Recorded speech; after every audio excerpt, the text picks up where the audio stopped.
Naging mainit nga na usapin ng kontrobersyang ito sa mundo ng social media at pati na rin sa buong bansa.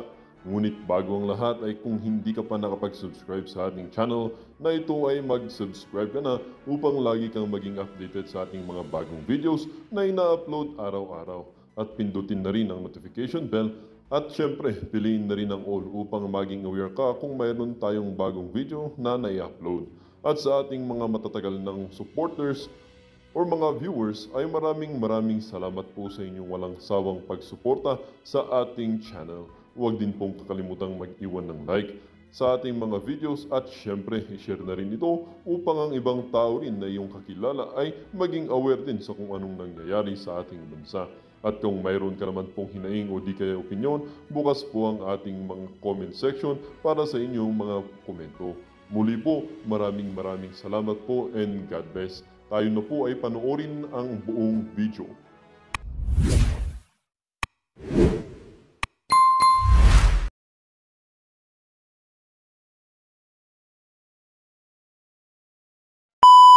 Mantakin po ninyo yan ang mga reaksyon. Mantakin nyo yan. Hindi pa umaakyat, 19 hours to go bago mag-New Year. Ang nangyari po mga reaksyon, marami na po ang magbaligtaran, nagbaligtaran na po sila hayagan. Uumpisan po natin sa mga senador, uumpisan natin sa mga NPA. Mamili lang kayo mga kareaksyon. Umpisan natin sa mga senador, uumpisan natin sa mga komunista. Di ba? Para yata itong mga komunista na to, hindi sila nabusog. Mga kareaksyon, hindi yata nabusog. Hindi yata nabundat ang kanilang mga tiyan. Kaya nagre-reklamo na ngayon si Castro. Pakinggan po natin si Castro, ha? Kino-commemorate natin ang araw na ito para sa pagkamatay ni Rizal. Pero sinasabi natin dito yung patay na pag-asa ng ating mga mamamayan dito sa budget ng 2025. Sa halip na palakihin or lakihan ang budget para sa mga social services, kagaya ng edukasyon, ng kalusugan, sa pabahay, etc., ay minabuti ng budget na ito ng Marcos administrasyon na palakihin ang budget nila para sa mga pork, no? Para sa mga patronage politics. Sabi niya, Marcos administrasyon. Natapos na ba yung Quadcom para pabagsakin si BP Sara? Di ba? Nag-file na kayo ng impeachment. Walang nangyari sa impeachment. Walang nangyari sa impeachment kay BP Sara. Hoy, Castro, makinig ka. Walang nangyari sa impeachment. Kasi mag-New Year na. Walang nangyari sa impeachment, ha? Ano yun? Palabas lang yun, ganoon. Asan yung adik na pari na kasama mo na nagbagong buhay? Wala rin. Ngayon, wala nangyari sa impeachment yun. Marcos, administrasyong Marcos, o pakinggan po ninyo, iba na yung tono ni Castro. Itong tono ni Castro, tono ng komunista to o pakinggan natin. Tugan, sa pabahay, etc., ay minabuti ng budget na ito ng Marcos administrasyon na palakihin ang budget nila para sa mga pork. Nabudol. Palakihan ang budget, Castro. Hindi mo ba alam na pumasa yan sa Kongreso? Di ba nandiyan ka sa Kongreso? Hindi mo alam? Bakit? Marcos administrasyon ka na ngayon. Walang ganyan, Castro. Hindi pa nag-New Year, bumabaligtad ka na, Castro. Hindi uubra yan sa mga Duterte, Castro. Sasama kayo sa January 13. Doon. Wala, hindi kayo kailangan doon. Hindi kayo kailangan doon, Castro. Dahil hindi tinatanggap ang mga katulad nyo doon sa rally na yun. Mag-rally kayong mag-isa nyo dyan. Dyan. Kung saan kayo mag-rally dyan, pwede. Sa tabi-tabi, tabing ilog, tabing dagat, pwede kayo mag-rally dyan. Oy, Marcos administration, resign. Wala namang naniniwala sa inyo. Di ba? Pagmamahal sa bayan o pagpapabagsak sa bayan. Pagna natin. No, para sa mga patronage politics, kagaya ng mga ayuda. Hindi natin tinutulan ayuda at kailangan lang balansihin. No, yung pangangailangan ng ating mga mamamayan. Hindi raw tinututulan ng ayuda. Hindi tinututulan ng ayuda. Siyempre, baka nabibigyan. Baka tumatanggap pang ayuda dun sa bundok. Alright, pakinggan natin, ha. doon sa mga social services. At ito katulad nito, yung akap na to, hindi na naman to ipinakita sa amin during the budget hearing. Lumabas na naman ito after ng magkaroon ng GAB2. Oo. Ginagago kayo ni Tamba eh. Hindi mo alam, ginagago kayo ni Tamba. Yung pinasa ninyo dyan sa Congress, pagdating sa BICAM, iba na. Lahat ng pinagngangawa nyo dyan, nagpagod kayo dyan, nagpuyat kayo dyan, wala namang kwenta yung ginawa nyo dyan. Pagdating ko sa BICAM, ibang usapan na yun, dalawa na lang nag-uusap doon. Uy, Castro. Si Castro daw pro-Australia na ngayon. Wala, napatay na yung amo niya sa Netherlands eh. So, pro-Australia, tingnan mo, so niya Australia. Castro, ano? Oh, di ba? Hindi nyo na pabagsak si BP Sara. Oh, pabagsakin nyo si Bobong Marcos. Marcos administration daw, eh, kasama kayo sa mga nagpumasa ng iba. Pagdating sa BICAM na iba, ganun, Castro. Okay, sorry naman, no. Ay, magwelga kayo. Oh, dyan sa Menjola. Oh, welga. Oh, magdala kayo ng mga pulang bandila dyan. Magtawag kayo kung sino-sino dyan, magtawag kayo. Diba? So bakit ba ito ay inililihim no ng sa mamamayan? Kaya tinututulan natin no ang kailangan natin ay tunay na budget para sa pagpapaunlad ng ating mga rural areas, pagpapaunlad ng ating national industrialization at syempre para sa mga social services ng ating mamamayan. Though nakita na natin ng konti, dinagdagan ng konti ang budget sa edukasyon, binawasan ito ng more than 28 billion, no? 10 billion or 12 billion para sa computerization, para sa mga teachers and students, pero hindi pa rin ito sapat. Mahalaga na ma-realize ng Marcos administration na dapat 6% ng GDP ang inilalaan para sa budget sa edukasyon. Pero ito pa rin ay naglalaro from 3.5% to 4%. So kapos pa rin ang budget sa edukasyon. Ang ganda po ng pananalita ni Castro, no? Diba? Association of Communist Teacher po yan. AAC. Di po ba mga ka-reaction? Oh, ang ganda po ng pananalita niya, edukasyon, realignment, tanggalin ang confidential fund na kumikitil sa buhay ng mga rebelde. Di po ba mga ka-reaction? Pero sa panahon ni Bobong Marcos, kailangan talaga tanggalin ang confidential fund. Kasi nga confidential fund, bigyan na lang ng intelligence fund ng mga AFP, tsaka PNP. Confidential fund, tanggalin na yan. Pero dito mga ka-reaction, maagang pagbaligtad dyan, Castro, maagang pagbaligtad dyan.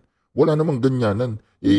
Kaalyado nyo pa lang sa Quadcom yung mga administrasyon. Ngayon, tinitira nyo na si Marcos administration na ngayon. Pare yatang wala nangyari dun sa impeachment. Ano, Castro? Tuloy po natin. Sa kalarangan naman ng kalusugan, no? Zero budget sa PhilHealth. Hindi naman natin bagamat hindi natin gusto itong PhilHealth na to dahil negosyo at insurance ang ginagawa sa serbisyong pangkalusugan, pero dapat ay inilaan ito doon sa mga ospital, no? Yung budget na inilagay sa PhilHealth dapat ay ilagay doon sa iba't ibang ospital. Hindi nila gusto ang PhilHealth, mga ka-reaction.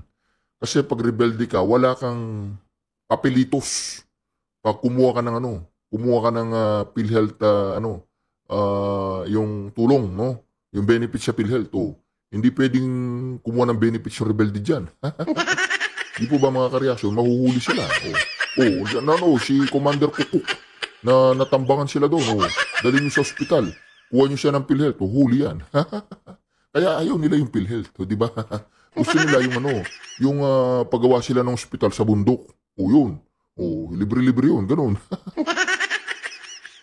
Ng ating gobyerno para mas makatulong dun sa ating mga mamamayan. Kaya itong budget dun sa DPWH, yung port na yan, saan ba gagamitin yan? Kaya talagang tinututulan natin, kinukundina natin, at tignan natin mga mamamayan, magbantay po tayo paano i-implementa itong... Hindi, magbantay kayo mag-isa nyo, hindi kayo kasama. Mga ka-reaction, itong mga ganitong galawan ng mga tao na to, maraming mga kabataan ang nawawala sa mga kolehiyo. lalo na sa Maynila, sa UP, UST, yung mga kabataang naliligaw ng landas na mismo mga magulang nila hindi na nila pinapakinggan kapag nadoktrinahan na ng mga komunistang yan. Kaya iyan, magandang pakinggan ang kanyang sinasabi. Pero tingnan nyo, anti-Duterte po yung mga yan. Yung Duterte brand of leadership lamang, mga ka-reaction, ang maaasahan natin sa bansang ito. Hindi perfect, pero at least hindi corrupt. Walastik yan. Kontakin mo yan, Castro.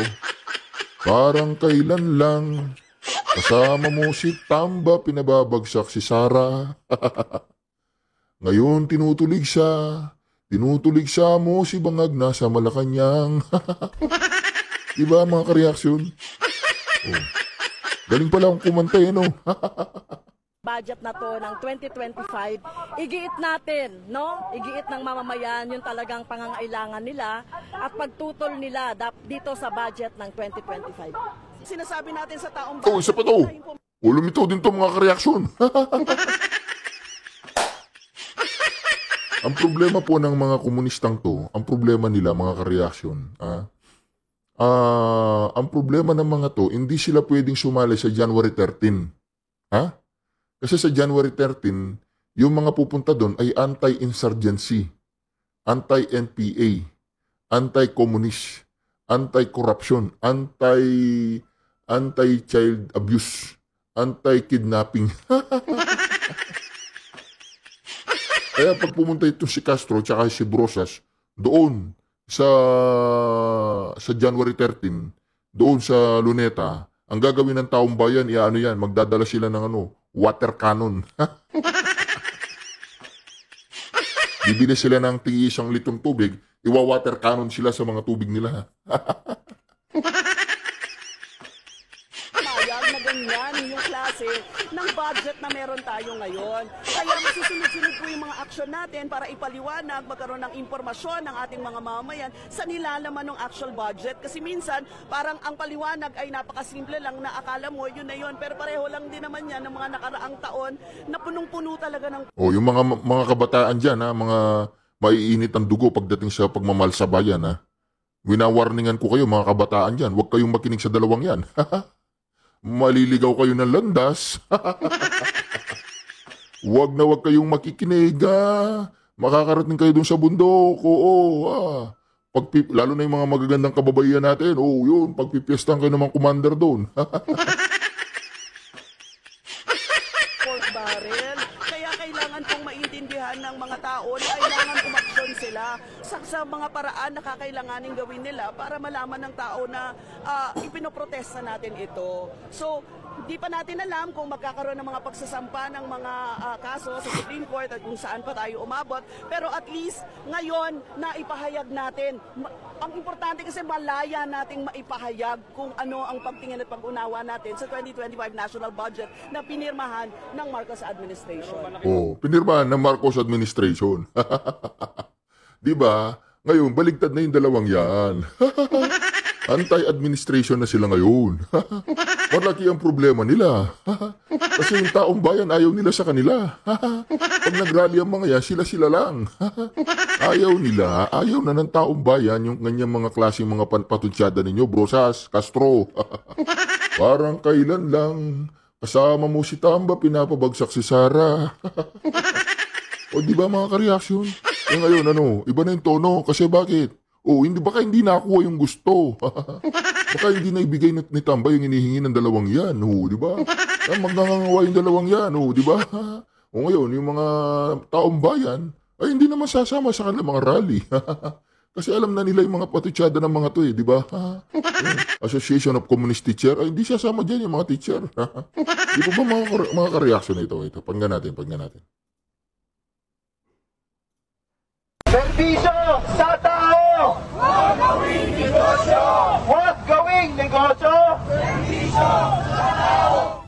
Ilang minuto matapos lagdaan ni Pangulong Bongbong Marcos Jr. ang 2025 General Appropriations Act o ang batas na nagpapatibay sa 6.352 trillion pesos na pambansang pondo sa susunod na taon, nagtipon-tipon ng mga militanteng grupo sa Menjola, Manila para tutulan ng hakbang. Pinangunahan ng demonstrasyon ng Makabayan Bloc lawmakers na sina House Deputy Minority Leader, ACT Teachers Party List Representative Franz Castro at Assistant Minority Leader Gabriela Party List Representative Arlene Brosas. Anila, napakalaking insulto sa mga guro, healthcare workers at mamamayan na bawasan ang pondo para sa kanilang mga serbisyo habang binubusog umano ang mga kaalyado sa politika. Sa pamamagitan umano ito ng pinalobong pondo sa Department of Public Works and Highways o DPWH, gayon din ang pagpapanatili ng malaking pondo para sa militar. Napakarami pa po dito, Di po ba? Tinapyasan na nga ang AFP. Para sa mga inayupak na to, malaki pa raw ang pondo ng AFP. Tinapyasan na ng 15 billion ng AFP. Ngayon, nagrereklamo pa sila sa AFP na malaki pa raw yung pondo ng AFP. Gumising kayo taong bayan. Itong mga to, ayaw nila nang i-secure yung ating bayan ng AFP. Bakit kayo nagrereklamo sa pondo ng AFP? Dapat palaki yan, triple dapat yan. Para magkaroon tayo ng kapayapaan, Brosas, Castro, para yung mga NPA, mga terorista, mga komunista, mga gumugulo sa bayan, mga drug lord, mga kung ano-ano pa, kaya natin sila sagupayan kasi armado ang mga yan. Kailangan natin palakasin ng AFP. Castro, Brosas, naririnig ninyo? Pero ayaw ninyong palakasin ng AFP, ganoon. Magaling. Magaling, sige. Anti-administration na lang mga to. Hindi pa umaabot yung 2025. Yung 2025 hindi pa kasi alam na po nila pagdating ng 2025 lagapak na po si Bangag. Ilan yung senador na pumunta doon sa signing of 2025 national budget? Ilan? Dalawa lang. Nasaan yung mga kasama nila? Wala na, lame duck na yung mga yan. Lame duck na.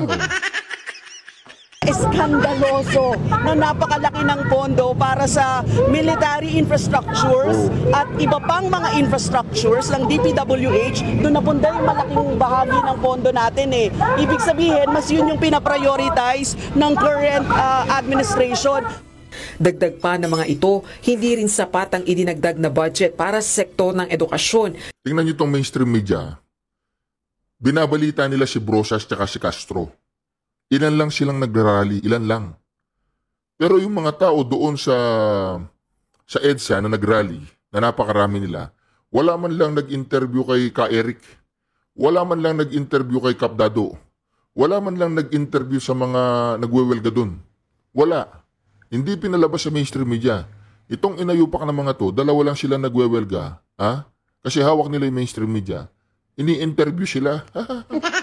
Di po ba mga ka-reaction? Na dapat ay pinaglalaanan ng pinakamataas na alokasyon taon-taon. Patuloy din nilang kwestiyon ang bilyong pisong halagang inilaan sa ayuda para sa Kapos ang Kita Program o AKAP ng Department of Social Welfare and Development o DSWD.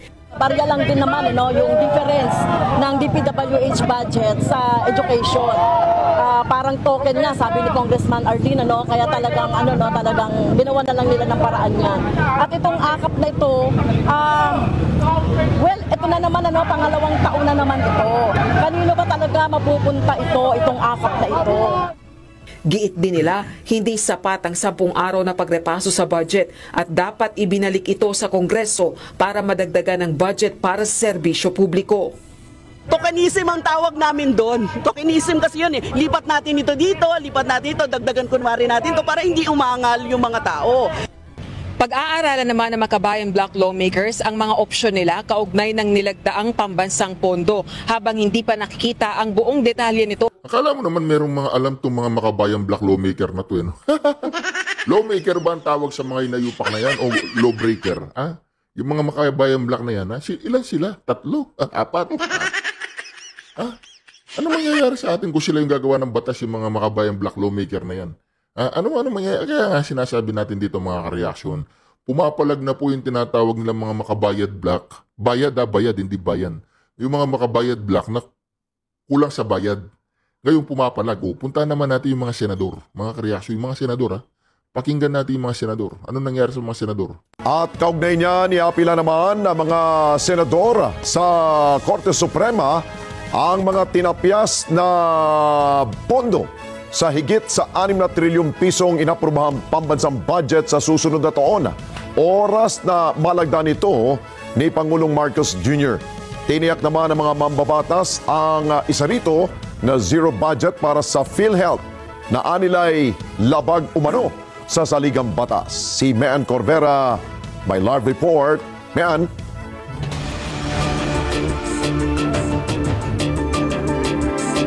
Alex, ikinukonsidera nga ng ilang senador na dumulog sa Korte Suprema para questionin ang ilang probisyon ng pambansang budget. Karamihan sa mga nagrereklamong senador nabulaga daw sa detalye ng budget dahil ibinigay ang mga impormasyon hinggil sa pinagtibay na pambansang budget noong pirmahan na mismo sa Bicameral Conference Committee. Dudulog ang ilang senador sa Korte Suprema para questionin ang detalye ng inaprobahang 2025 national budget na abot sa 6.352 trillion pesos. Yan ay kapag pinirmahan ni Pangulong Bongbong Marcos ang budget na isusumite sa kanya ng Kongreso at hindi ibinito ang ilang questionableng probisyon. Ayon kay Senador Pia Cayetano, paglabag sa batas ang zero budget para sa Philippine Health Insurance Corporation. Sa ilalim anya ng sin tax law, dapat 80% ng revenue mula sa mga tobacco products at mga sugar, sweetened beverages ay dapat ilaan sa PhilHealth para tulungan ang may hirap na... Nakita po ninyo yun, talagang labag sa batas. Yung perang dapat mapupunta sa PhilHealth na galing sa sin tax, na 80% dapat doon. Yung tax sa tobacco, sugary food, sa mga sugal, sin tax nga eh. Lahat ng mga kasalanan. Lahat ng mga ginagawang kasalanan ng mga Pilipino. Kasalanan sa kalusugan, kasalanan, basta't kasalanan. Hindi ko alam kung kasama din yung mga nangangaliwang asawa, yung tax nila pag nag-hotel yung ganun. Hindi ko alam kung kasama yun, pero ang tinatawag dito mga ka-reaksyon, makinig kayo. Ang tinatawag dito, unconstitutional, ibig sabihin labag sa batas. Ang hindi paglagay ng pondo sa PhilHealth, labag po sa batas yan. Kaya ngayon, umaalma na rin yung mga senador. Kaya nga walang pumuntang senador dun eh. Kasi pag pumunta sila dun, labag sa batas yung pagpirma dun, yung PhilHealth, takot, baka makasuhan. Pasyenteng walang pampagamot. Kinukasyon naman ni Senador Juan Miguel Zubiri ang pagtapyas ng 12 bilyong pisong pondo para sa Department of Education, samantalang sa Article 5 ng 1987 Constitution, ang sektor ng edukasyon ang dapat prioridad at makakatanggap ng pinakamalaking pondo. Sa inaprobahang budget, aabot sa 1.1 trilyon ang alokasyon para sa DPWH. Mas mataas yan kumpara sa DepEd na may 737 billion. Almost 42 billion on the education sector. So sana po ma-remedy pa po ni Presidente yun. May veto powers po siya. Sabi nga po ni Senator Ping Lacson ay the President should exercise his veto powers on these line item budgets, no, of our different departments. So sana mai-restore po uli yun. Kasi yung natanggal ay 10 billion on computerization. Dyan pa naman tayo mahina. Ang hina ng ating mga kabataan dahil wala silang access to computer systems, hindi nga sila marunong gumamit ng iba, gumamit ng computers. Isa rin sa inirereklamo ng senador ang tinanggal na pondo para sa Doppler radar at iba pang equipment ng DOST para sana mamonitor ang mga bagyo at kalamidad, pero tinanggal sa BICAM. Umaasa si Zubiri na re-reviewing mabuti ng Pangulo ang detalye ng pambansang budget bago ito lagdaan at ikukonsidera ang pangailangan ng mga ahensyang tinamaan ng pagtatapyas ng budget. Ito siguro ang nakita ko na napakakonti ng institutional amendments na ginawa ng Senado for the different departments. Kasi for example, yung SUCs, talagang dinadagdag natin yung budget ng SUCs all throughout the health, PhilHealth position as well as education sector. All the others, and of course, medyo masama din ang loob ko sa modernization ng AFP, modernization program ng AFP. During my time, nagbigay po kami ng 12B for the modernization of the AFP and the Coast Guard. Dito po, nabawasan sila na 15. 15 yan kasi 50 billion po nakasulat doon ay 50 billion. Ngayon is 35 billion. It was supposed to be 50 billion modernization fund. It's now 15 billion. 35 billion. 15 ang nakaltas. So medyo masakit po para sa ating mga sundalo yan. Although, ang ginawa po daw nila, naglagay po sila dagdag allowance. Apila rin ni Senador Amy Marcos sa Pangulo, repasuhing mabuti ang pondo bago pirmahan. Pumalag si Marcos sa pagbabalik ng pondo sa ayuda para sa Kapos ang Kita Program o AKAP na una nang ipinatanggal. Ang pondoan niya ilalabas batay sa referral ng mga kongresista at senador at walang malinaw na guidelines paano ito ipapatupad. Kasi nangangapa kami sa dilim, papipirmahan sa'yo, yung total lang ang nandun, wala naman nakasaad ng mga proyekto. Hindi naman namin alam kung anong laman nun, bibigyan ang tanging panawagan na lamang ay suriin ng maigi ng ating Pangulo at siya na lang ang mag-utos na ibalik yan. Kahit magtrabaho kami na walang problema.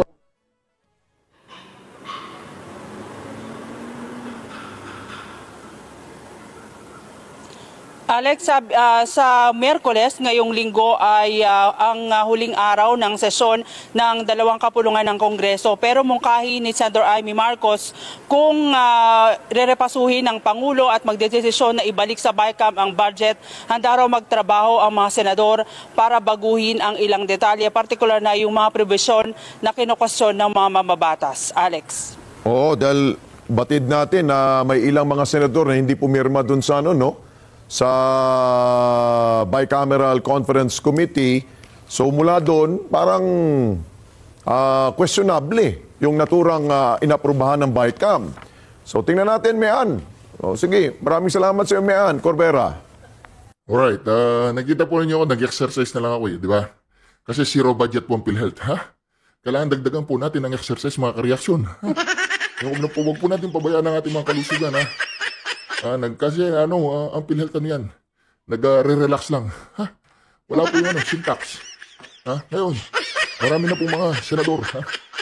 Okay, hinga muna ako. Okay, marami na po mga senador ngayon ang bumaligtad. Ha? Bumaligtad na po, hayagang pagbaligtad. Ha? Anong nangyayari? Wala pa, hindi pa pumapasok ang 2025 mga senador. Kalma. Kalma lang kayo, di ba? Pagpalo ng 2025, mamaya, 18 hours to go. New Year's na. Ngayon, wag muna kayong bumaligtad. Diyan muna kayo, okay? Kalma, nararamdaman na po.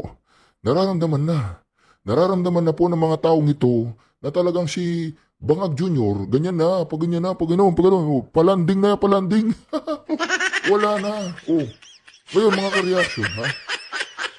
Dahil nga po sa nangyayaring rigudon ngayon sa bansang Pilipinas, sa pambabalahura, pambabastos, pambababoy, pagwawalang hiya ng mga leader nating ito na talagang ang kanilang intensyon lamang ay mamigay ng ayuda para baka sakaling maging presidente ako, di ba? Batamba, baka sakaling maging pangulo ako, di ba, Tamba? Wala nga boboto sa'yo. Pati nga yung mga binayaran mo mga vloggers, yung mga bayad na vloggers dyan, o yung kalbong bakla na agisan mo ng 1,000 mangangawa ng trentadong yan, anong gagawin natin dyan? Hindi ka nga iboboto ng mga vloggers na yan. Ngayon, nabubuhay kayo sa isang mundong puno ng himaynasyon. Nabubuhay ka, Tamba, sa isang mundong mahal ka ng taong bayan, ha? Nabubuhay ka sa isang mundo na balang araw magiging leader ka ng Pilipinas. Sa Leyte nga lang, talo ka ngayong eleksyon na to, talo ka dun. Ha? Di po ba mga kareaksyon? Kaya naman dito, makikita po natin ang pagbaligtad ng bawat kongresista, bawat senador, bawat politiko sa palibot ng Pilipinas. Nakaharap po sila ngayon sa Davao. Nakaganon sila sa Davao. Masa si Sara? Si Sara ang gusto ko makausap, sabi ng mga leaders. Ha? Diba? Nakaganon sila. Tapos yung mga international leaders, international community, marami na pong pumapasyal sa Office of the Vice President. Tapos yung Philippine Chamber of Commerce, ata, hindi ko alam kung